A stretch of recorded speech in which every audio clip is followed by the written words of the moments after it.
శ్రవణ్ సాయి హత్య కేసులో అనేకమైనటువంటి విషయాలు ఒక్కొక్కటిగా వెలుగులోకి వస్తున్నాయి. కొద్దిసేపు క్రితమే శ్రీజ తల్లి మాట్లాడడం జరిగింది.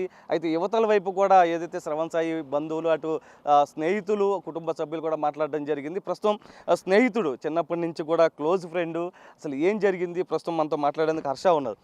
మొత్తం చూస్తూ ఉన్నాం పరిణామాలన్నీ కూడా. నీకు 10th మొత్తం అసలు ఏమనిపిస్తుంది నీకు అసలు? అలా హత్య చేయకుండా వాళ్ళ ఇంటికి వచ్చి కొద్దిగా ఇలా మీ అబ్బాయి వచ్చి మా అమ్మాయితో లవ్ చేస్తున్నాడు అని చెప్తే వాళ్ళ ఇంట్లో వాళ్ళు పెళ్లి చేసేవాళ్ళు. ఇప్పుడు కాకపోయినా 2 సంవత్సరాల తర్వాతైనా పెళ్లి చేసేవాళ్ళు. ఆ అమ్మాయి ప్రెగ్నెంట్ అయింది కదా, ఒక DNA టెస్ట్ మా బావ చూపించమన్నారు పోలీసుల దగ్గర. అది చెక్ చేయండి మరి. అంటే ఏదైతే శ్రీజాతో నువ్వు కూడా మాట్లాడడం జరిగింది. అంటే అప్పుడు గతంలో ఏదైతే శ్రవణ్ సాయి పరిచయం చేశాడు శ్రీజాని, నీతో కూడా మాట్లాడారు. ఏం చెప్తూ ఉండేది? అంటే నేను అంతగా మాట్లాడేవాడిని కదా అమ్మాయిలతో. హాయ్ అంటే హాయ్ అనేవాడిని అంతే, దానికి మించి ఏం కాదు. అంటే అమ్మాయి మామూలుగా బర్త్డే అప్పుడు హ్యాపీ బర్త్డే అని పెట్టేది. వాడు మాట్లాడరా ఏం కాదు అంతే అండి. ఇంకా అంతకు మించి ఏం లేదు. అమ్మాయితో నేను ఎక్కువ మాట్లాడాల. అంటే పెనుగంచి ప్రోలు వచ్చినప్పుడు అన్ని విషయాలు షేర్ చేస్తూ ఉంటాడంటే లవ్ మ్యాటర్ కానీ అక్కడ జరుగుతున్నాయంటే ఏం చెప్తూ ఉండేవాడు? అంటే లవ్ మ్యాటర్ నేను లవ్ చేస్తున్నాను నాకే కాదు వాళ్ళ ఇంట్లో వాళ్ళందరికీ తెలుసు. వాళ్ళ ఇంట్లో ఒప్పుకున్నారు. వాళ్ళ పావయ్య వాళ్ళ పెద్దవాళ్ళు వచ్చి పెళ్లి చేసుకున్నాను కానీ ఒక 2 years ఆగమన్నారు. కానీ వీళ్ళ ఇంట్లో వాళ్ళు ఏంటంటే మరి వాళ్ళు అక్కడ ఏం జరిగిందో నాకు తెలియదు, చంపేశారు మా వాడిని. అది తప్పు అసలు. వాళ్ళ ఇంటికి వచ్చి మాట్లాడుకున్నా బాగుండేది. అంటే 2 నెలల క్రితం ఏదైతే శ్రీజ పినతండ్రి ఉన్నాడో అతను శ్రవణ్ సాయికి కాల్ చేసినట్లుగా కూడా తెలుస్తుంది, బెదిరించారని చెప్తున్నట్లుగా తెలుస్తుంది. అది ఎంతవరకు అసలు ఏం జరిగింది?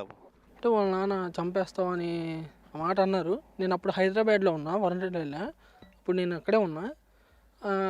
అంటే చిన్న చంపేస్తాం మా అబ్బాయి జోలికి రావద్దు అన్నారు. వాడు అప్పటి నుంచి అమ్మాయి దగ్గరికి కూడా వెళ్ళా, అసలు మాట్లాడను కూడా మాట్లాడ. నాకు చెప్తాడు ప్రతి విషయం. పోయిన సంవత్సరమే ఫిబ్రవరిలోనే ఇలా జనవరిలో అక్కడికి వచ్చినప్పుడు నేను అమ్మాయితో మాట్లాడతా గొడవని, ఇంకా చదువు మీద కాన్సన్ట్రేషన్ చేస్తా అన్నాడు. ఇంకా చంపేశాడు వాడిని. ఇంక ఇలా వాడు అసలు అమ్మాయితో మాట్లాడక 1 year అవుతుంది కన్ఫామ్గా. వాడు కాల్ హిస్టరీ తీస్తే తెలిసిద్ది మొత్తం. అంటే చంపేస్తానని పెనతండ్రి బెదిరించిన సమయంలో ఎక్స్ప్రెషన్స్ అంటే ఎట్లా ఉంది? అంటే బాగా తీవ్రంగా దాని తర్వాతే మనస్తాపానికి గురయ్యాడా? ఎందుకంటే శ్రీజ నుంచి కూడా కాల్స్ వస్తున్నాయి. అదేం లేదు, అసలు వాడు ధైర్యంగా ఉంటాడు ఎప్పుడైనా సరే. మాకు ధైర్యం చెప్తాడు, ఏం కాదురా తర్వాత చూసుకుందాం అలా. ఏం భయపడలా. ఏదైనా డైరెక్ట్గా మాట్లాడతాడు ఏదైనా సరే. కానీ వాడు డేర్ చేస్తాడు బాగా. ఏ తర్వాత చూసుకుందాం అనుకుంటాడు అంతే. అంటే ఒక్క దెబ్బకి కొడితేనే చనిపోయే పరిస్థితి ఉంటుంది అసలు. ఆ ఒక్క దెబ్బ కాదు, వాడు ఎంత గట్టి మనిషి అంటే వాడు ఒక్కడే 3-4 లేపేస్తాడు బాగా. వాళ్ళ మమ్మీ గారు ఏదో ఒక బ్యాట్ దెబ్బ కొడితే ఎవరికి సాగమన్నా, నన్ను కొట్టినా సరే నేను 3 కొడతా. వాడికి బాగా గట్టోడు అన్న. ఈ 2-3 రోజుల్లో ఏమైనా మాట్లాడడం జరిగిందా? నేను ర్యాపిడో చేసుకుంటున్నారా, నాకు కొద్దిగా హెల్ప్ మనీ అడిగాడు, నేను కొట్టా అంతే. తర్వాత ఈ విషయం జరిగింది, చనిపోయాడు. ఇప్పుడు ఏం కోరుకుంటున్నావు నువ్వు యాజ్ ఎ ఫ్రెండ్గా? నువ్వు ఏం కావాలని కోరుకుంటున్నావు? మా వాడికి ఏం జరిగిందో వాళ్ళకి అదే జరగాలి అంతే.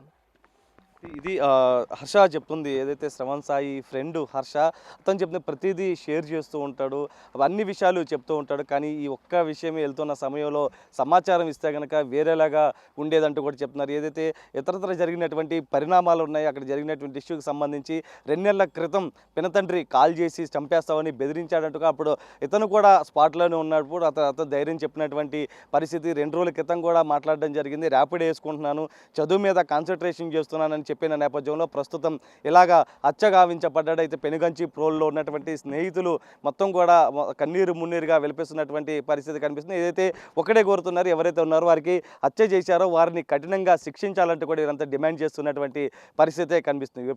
సాయితో నరసింహ, బిగ్ టీవీ, పెనుగంచి ప్రోల్.